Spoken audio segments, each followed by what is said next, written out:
Okay, so the next in my story about my boomer life and the women in my life,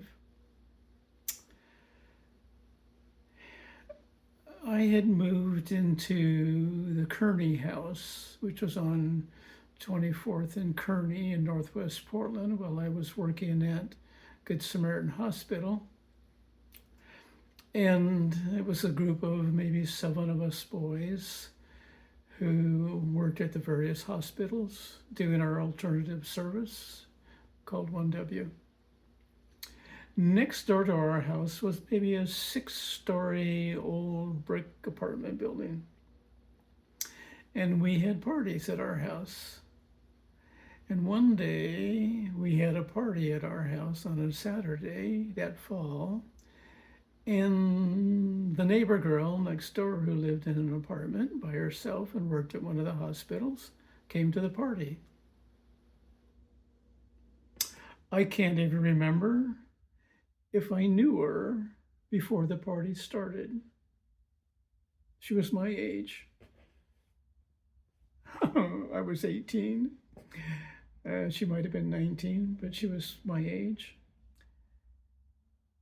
And it was a drinking party. I had never drank all through high school ever, and I was just learning how to drink and wasn't very good at it in terms of moderation and knowing my limits and what have you. And I guess we were both drinking and flirting with each other. And somehow we ended up down in the basement where there was a pool table. And I don't know who started it or how we got where we got, but I do remember that somewhere on that pool table that evening, she and I decided, I think, at least in my case, to use or give up our V cards. And, for the first time and you're a little drunk, it's kind of a fumbling around experience. I mean, granted, there's the excitement of doing it, but there was a fumbling around experience.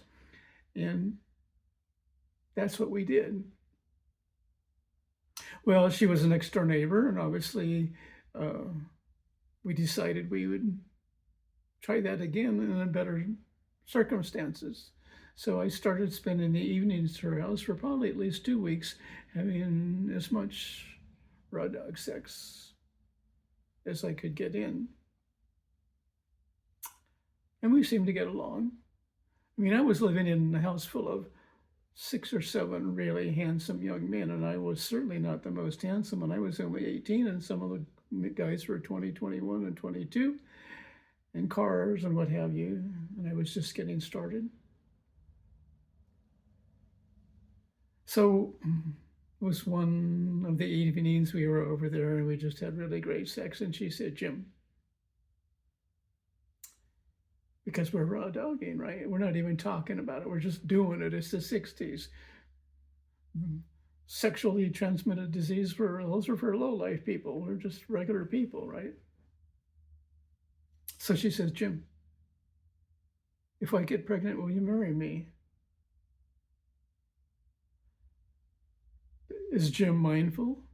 Does he even think about the response? Well, I'm 18. I mean, I'm not going to get married.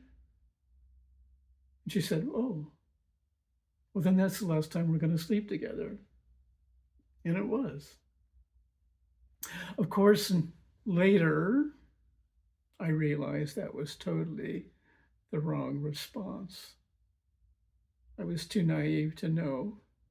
But the right response was, "Of course I will marry you.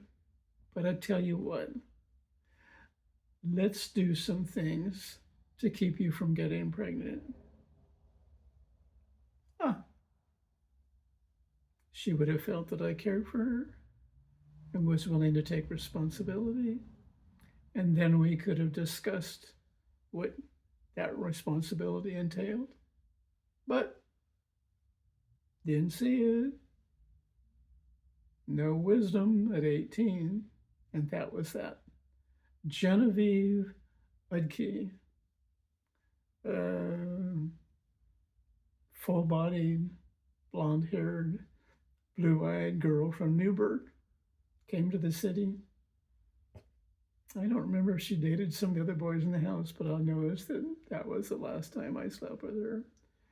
But unfortunately for Jim, my appetite had been whetted, and now, I hate to say this, but that was the only thing on my mind for the next few years.